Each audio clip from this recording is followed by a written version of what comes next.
నమస్తే. Welcome to hit TV. ఈ రోజు మనతో పాటు ప్రముఖ ఆధ్యాత్మికవేత్త అలాగే ఆస్ట్రాలజర్ కిరణ్ శర్మ గురువు గారు ఉన్నారు. వారితో మాట్లాడి మరిన్ని విషయాలు తెలుసుకునే ప్రయత్నం చేద్దాం. నమస్తే గురువు గారు. అఖండ ఐశ్వర్యం వస్తున్నానా. గురుగారు, ఇప్పుడు చాలా మంది శవాన్ని చూసి వచ్చాక స్నానం చేయాలి, స్నానం చేసి ఇంట్లోకి వెళ్ళాలి అంటూ ఉంటారు కదా. మరి ఇప్పుడు రీసెంట్ టైమ్స్ లో చూసుకున్నట్లయితే ఇంట్లోనే వాష్రూమ్స్ ఉంటున్నాయి కదా, మరి ఎలా అంటారు మరి? ఒకటి ఇక్కడ శవము చూడగానే, అంటే శవం దగ్గరికి వెళ్ళొచ్చిన తర్వాత చూడగానే కాదు, యాక్చువల్గా శవం చూడగానే స్నానం చేయాలి. అసలు నిజంగా చెప్పాలంటే శవం వార్త వినంగానే స్నానం చేయాలి. ఓకే. శవము ఒక చనిపోయాడని చెప్పగానే మన వాళ్ళు ఎవరైనా ఫోన్ చేసి మన వాడు చనిపోయాడు అనగానే తలంటి స్నానం చేయాలి. ఎక్కడ ఉన్నా సరే, ఎక్కడ కనిపి అమెరికాలో ఉన్నా సరే, లండన్ లో ఉన్నా సరే, ఎక్కడ ఉన్నా సరే స్నానం చేయాలి, తలంటి స్నానం చేయాలి. ఎందుకంటే ఆయనతో రుణం తీరిపోద్ది, మనకి ఆ స్నానంతో రుణం తీరిపోతుంది. ఎక్కడో దగ్గర ఆయనతో టిఫిన్ చేసాము, కాఫీ తాగాము, ఏదైనా రుణం ఉంటుంది. రుణం ఉంటేనే మనకి ఇన్ఫర్మేషన్ వచ్చిందిగా, రుణం లేకపోతే ఇన్ఫర్మేషన్ రాదుగా. కాబట్టి రుణం తీర్చుకోవడానికి వెంటనే తలంటి స్నానం చేయాలి. పాప ఆయనకి సద్గతి కావాలనేటువంటి మనసుతో సంకల్పంతో ఆయనకి మనం అయ్యో కృష్ణార్పణం అనుకొని స్నానం చేయాలి. శవం దగ్గరికి వెళ్ళొచ్చిన తర్వాత స్నానం ఎందుకు అనేది రెండు రకాలు. ఒకటి సైంటిఫిక్ గా చెప్పడానికి ఒకటి ప్రయత్నం చేస్తాను నేను. రెండవది శాస్త్ర ప్రకారం చెప్తోంది. ఒక శవం చనిపోయిన తర్వాత 16 రకాల ప్రేతాత్మలు ఆయన చుట్టూ ఉంటాయి. ఆయన చుట్టూ ఉంటాయి ప్రేతాత్మలు. మనకు కనబడతాయా అంటే, నీ కర్మ కాలితే కనబడతాయి, మన కర్మ కాలిపోతే కనబడవు. అవి ఎలా కనబడతాయి? అందుకే చనిపోగానే ఇంటి ముందర ముగ్గు వేయద్దంటారు. అంటే మనం పెట్టేటువంటి ఏ పదార్థమైనా సరే అవి తినేస్తాయి. ఎవరు ఆ ప్రేతాత్మలు? ఎవరు అంటే, ఎక్కడైతే శవం ఉంటుందో అక్కడికే వస్తాయి. అవి అక్కడికే వస్తాయి. ఎందుకంటే వాళ్ళ పిల్లలు ఎవరైనా సరే తర్పణాదులు కానీ పిండ ప్రదానాలు చేయకపోతే వాళ్ళు అలమటిస్తూ ఉంటారు. త్రిశంకు స్వర్గాల మధ్యలో ఉంటారు వాళ్ళు. బట్ ఇటు పైకి పోలేక కింది పోలేక నానా యాతనలు పడుతుంటారు. అటువంటి ప్రేతాత్మలన్నీ శవం చుట్టూ చుట్టుకొని ఉంటాయి.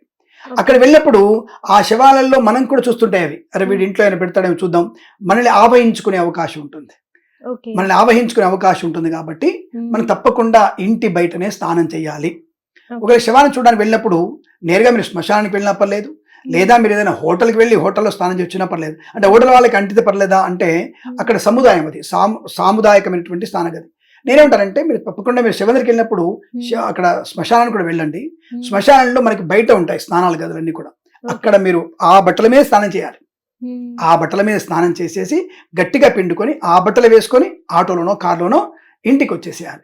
ఇంటికి వచ్చిన తర్వాత వీలైతే మనకి ప్రతి ఒక్క ఇళ్ళ అపార్ట్మెంట్లో కింద వాచ్మెన్ రూమ్, ఒక మామూలు రూమ్ ఉంటుందిగా, ఖచ్చితంగా ఉంటుందిగా.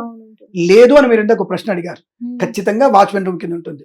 వెళ్తున్నప్పుడే వాచ్మెన్ చెప్పండి, నేను వచ్చినప్పుడు స్నానం చేస్తాను, నువ్వు నీళ్లు పెట్టని చెప్పేస్తే వాచ్మెన్ ఏమంటాడు, సరే అయ్యా మీరు రండి అయ్యా అని చెప్తారు. వెళ్ళి ఆయన రూమ్ లో స్నానం చేయొచ్చు. అంటే వాచ్మెన్కి ఎఫెక్ట్ పడదా? వాచ్మెన్ రూమ్ బయటనే ఉంటుంది బాత్రూమ్. కాబట్టి ఖచ్చితంగా వాచ్మెన్ ఆయన ఉండే రూమ్ చిన్నది కాబట్టి బయటనే వాష్రూమ్ కడతారు. కాబట్టి లోపల ఉంటే తప్పకుండా నీ ఇంటికి వచ్చేయాల్సిందే. అప్పుడు నువ్వు పోయి నువ్వు వాచ్మెన్ కి అంట కట్టొద్దాన్ని. కాబట్టి శుభ్రంగా స్నానం చేయాలి. లేదు వీలైంది ఇంటికి వచ్చినప్పుడు కూడా అక్కడే బయట ఏదైనా బయట వాచ్మెన్ దగ్గర నీళ్లు పోయి ఉంటుంది కదా, అక్కడే ఒక బకెట్ నీళ్లు మీద పోసుకొని హాయిగా బెట్టు పిండుకొని పైకి వెళ్ళండి. మీ వాడిని మీ పిల్లల్ని ఎవరినో ఒక టవల్ తెచ్చిమని చెప్పండి. మనీలే కదా, శుభ్రంగా ఒక ప్యాంట్ షర్ట్ తెమ్మని చెప్పండి, లేదా లుంగి లాంటి తెమ్మని చెప్పండి. శుభ్రంగా తుడుచుకోండి, నెదుట్టుకోండి, మీరు హాయిగా పైకి వెళ్ళిపోండి. అంటే ఉపాయం ఉంటే అపాయాన్ని తప్పించుకోవచ్చు. లేదు అనుకుంటే నీ కర్మ, దాన్ని ఎవడేం చేయలేడు. అక్కడ వేరే మతాల వాళ్ళు ఉంటారండి, వాళ్ళు స్నానం చేస్తే ఏంటి నువ్వు షోకేజ్ చేస్తున్నావు, ఇక్కడ నువ్వు ఎక్స్పోజ్ చేస్తున్నావు, నువ్వు ఏంటని చెప్పేసి అడిగే వాళ్ళు ఉంటారు అనుకుంటే దానికే. కానీ ఇవాళ రేపు ఈ కమ్యూనిటీ గేటెడ్ కమ్యూనిటీలో తప్పకుండా కింద బాత్రూమ్ వాష్రూమ్లు ఉన్నాయి. వాచ్మెన్లకు కానీ ఇతర సెక్యూరిటీ గార్డులకి వాష్రూమ్ కంపల్సరీ ఉంటాయి కాబట్టి ఆ ఇబ్బంది లేదు. సరే చిన్న చిన్న అపార్ట్మెంట్ లేనప్పుడు తప్పకుండా ఇటువంటి సర్దుబాటు చేసుకునే ప్రయత్నమే చేయాలి. తప్పకుండా నువ్వు శ్మశానంలోనే మొత్తం స్నానం చేస్తే కూడా దోషం పోతుంది. వచ్చిన తర్వాత నేరుగా ఇంట్లోకి వెళ్ళి మీరు కామన్ బాత్రూంలో స్నానం చేసి ఆ బట్టలు పిండేసుకుంటే తప్పకుండా అనుకూలంగా ఉంటుందనే విషయాన్ని గమనించండి. ఇక సైంటిఫిక్ గా ఏమిటి అంటే, ఒక శవం చనిపోయిన తర్వాత కనీసం మనం ఒక 12 గంటల దాకానే మనం దహనం చేయలేం. 12 hours పడుతుంది. కానీ బంధువులు రావాలి, అందరు రావాలి, పంతులు గారు రావాలి, దానికి కార్యక్రమం చేయాలి. చేస్తున్నప్పుడల్లా కూడా దాంట్లో ఒక టైప్ ఆఫ్ బ్యాక్టీరియా ఉత్పన్నం అవుతూ ఉంటుంది కదా, నెగిటివ్ ఎనర్జీ ఉత్పన్నం అవుతుంది కదా. అది శవాన్ని ముట్టుకున్నప్పుడు చేసినప్పుడు ఆయనకు ఉండేటువంటి బ్యాక్టీరియా మనకు అంటుతుంది కదా.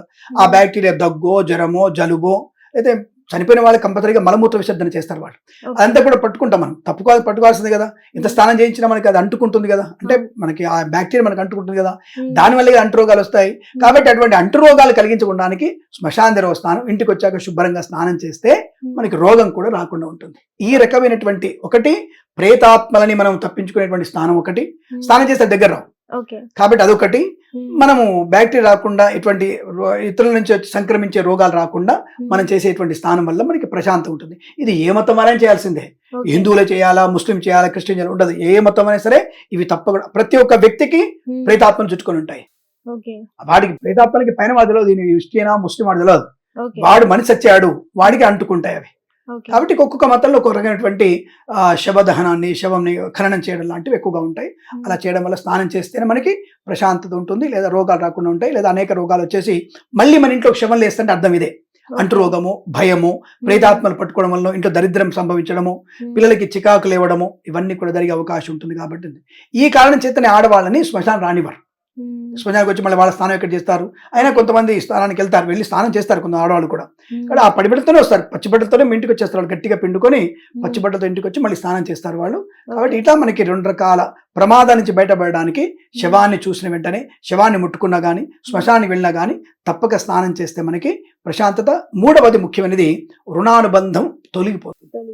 అంటే వాడిని చూసి వాడి దగ్గరికి వెళ్ళి నమస్కారం చేసుకొని, ఆవిడకి కానీ ఆయనకు కానీ నమస్కారం చేసుకొని, ఆయన సద్గతులు పొందాలి నీకు, అంటే మంచి స్వర్గప్రాప్తి పొందాలని కోరి నమస్కారం చేసుకొని వస్తే, ఆ నమస్కారం చేసుకొని శవం కాలిన తర్వాత, అంటే కపాల మోక్షం అంటారు దాన్ని, తల పగిలిపోతే కపాల మోక్షం అవుతుంది. ఆ కపాల మోక్షం అయిన తర్వాత అప్పుడు స్నానం చేయాలి అందరం మనం. అంటే అక్కడ మన రుణం తీరిపోతుంది అనే విషయం. ఎవరికి ఉంటుంది మిగతా రుణాలు? ఆ ఇంట్లో ఉన్నటువంటి ఎవరికైతే చనిపోయిన వాళ్ళ పిల్లలకు మాత్రం రుణం 12 రోజుల వరకు ఉంటుంది.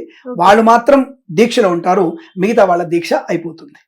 కాబట్టి మనం స్నానం తప్పకుండా చేస్తే రుణం కూడా తిరుగుతుంది. ఇలా 3 రకాల విషయాలున్నాయి కాబట్టి మనం తప్పకుండా శ్మశానికి వెళ్ళినా, శవాన్ని ముట్టుకున్నా స్నానం చేయాలని చెప్పబడింది.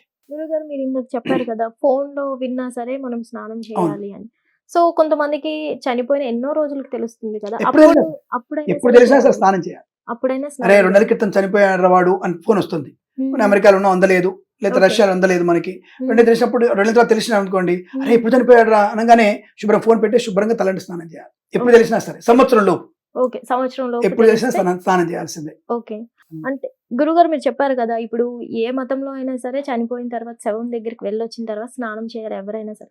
మరి ముస్లిమ్స్ లో అలా కాకుండా స్నానం చేసే వాళ్ళు వెళ్తారు కదా. అదే అంటారు నేను, ఒక్కొక్క రకమైనటువంటిది. ఇది ఇప్పుడు చెప్పిన సైంటిఫిక్ గా మీకు అర్థమై ఉంటుంది. ఏ శవమైనా సరే, ముస్లిం శవమా, క్రిస్టియన్ శవం, ఏ శవమైనా సరే మట్టుకున్నప్పుడు దాంట్లో బ్యాక్టీరియా ఉత్పన్నం అవుతుంది. ఎవరి శవ ఖననం చేసినా, దహనం చేసినా it will take 12 hours, 13 hours, 15 hours, 2 days పడుతుంది. ఒకళ్ళకి 1 day పడుతుంది. 1 day వరకు ఆ బాడీలో అనేక రకాల సూక్ష్మక్రిములు బయటకు వచ్చేస్తాయి. ముఖ్యంగా వచ్చేది ముక్కులో నుంచి, నవరంధ్రాల నుంచి వస్తుంది, ముక్కులోంచి ఎక్కువగా వస్తుంది. నోరు తెరుచుకొని ఉంటే నోట్లోంచి కూడా వస్తుంది. కాబట్టి ఆ బ్యాక్టీరియా అనేది ఇప్పుడు మనకి కరోనా ఎలా వచ్చింది, దూరంగా డిస్టెన్స్ ఎందుకు మెయింటైన్ చేయమన్నారు అంటే వ్యాప్తి చెందుతుంది, ఇక్కడ క్రిమికీడ వ్యాప్తి చెందుతుంది కాబట్టి. కాబట్టి అది ముస్లిమా క్రిస్టియన్ కాదు, తర్వాత చేసినవి వాళ్ళ మతంలో ఎందుకనేది మనకు తెలియదు. కాబట్టి ముస్లిం మతంలో మనం అడగడానికి అవకాశం లేదు, అంటే వాళ్ళకి కూడా మనకు తెలియదు. వాళ్ళ స్థానం శుభ్రంగా వెళ్తున్నా అంటున్నారు, ఇక్కడ కూడా శుభ్రంగానే వెళ్తారు.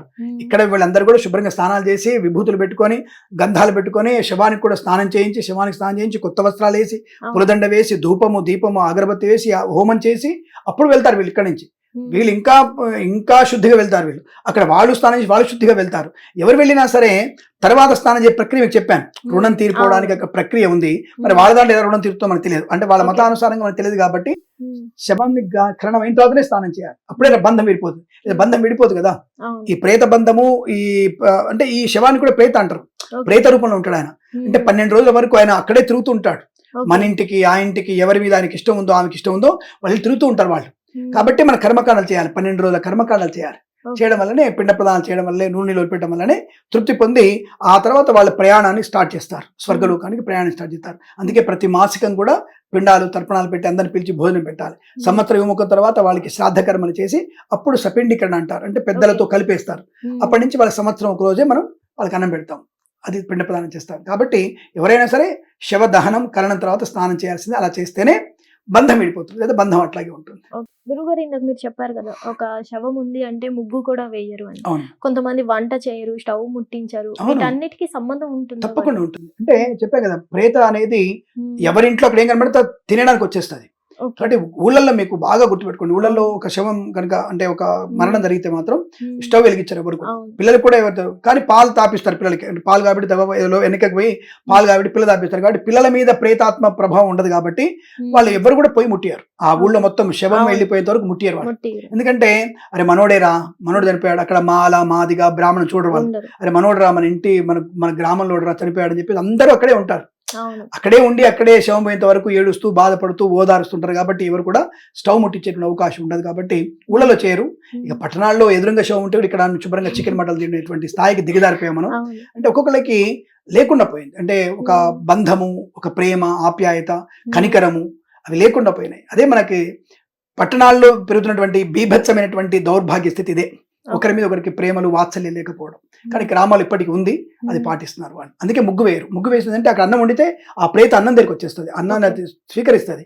ముగ్గు వేస్తే కూడా ముగ్గు మీద ఆ ముగ్గు తినేస్తుంది. ముగ్గు అంటే ఇప్పుడైతే రాయి ముగ్గు కాదు, బియ్యపిడితో ముగ్గేసేవాళ్ళు. అందుకే బియ్యపిడి ముగ్గేస్తేనే ఆ ప్రేతలు వస్తాయి. రాయి ముగ్గేసుకోవచ్చా? రాయి ముగ్గే వేయకూడదు, దరిద్రం అది. రాయి ముగ్గేస్తే దరిద్రం ఇంటికి. రాయి ముగ్గు వేయకూడదు అసలు. రాయి పిండితో మనం వేయదు. రాయి అంటే స్టోన్, అది వేయకూడదు. మనం ఖచ్చితంగా బియ్య పిండితో ముగ్గు వేయాలి. ఆర్టిఫిషియల్ పనికిరాదు. తీసుకొని వెళ్ళిపోయిన తర్వాత ఇల్లు గుమ్మాలు కడిగి అప్పుడు ఆ 12 రోజులు వేరు ఇంట్లో. ఆ 12 రోజులు వేరు. ప్రేత 12 రోజులు కర్మకాండ వేసేంత వరకు ఇంట్లో ముగ్గేరిగా. వీధిలో వాళ్ళు వేసుకుంటారు. వాళ్ళ నీళ్ళు వేసుకోవచ్చు, ఈ ఇంట్లో వేయకూడదు. శ్రేయశ్వరి ప్రాప్తిరస్తు. నమస్కారం. హిట్ టీవీ యాప్, ఇందులో short news, live news, entertainment shows, movies, digital magazines తో పాటు మీ జిల్లా వార్తలను కూడా ఫ్రీగా చూడొచ్చు.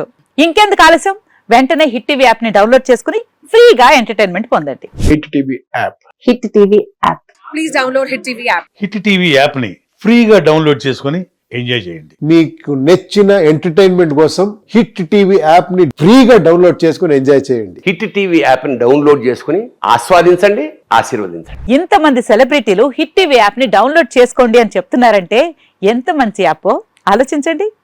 అమెరికా అమెరికా అమెరికా అమెరికాలో చదవాలనుకునే వాళ్ళకి విశ్వసనీయమైన పేరు మన శౌర్య కన్సల్టెన్సీ.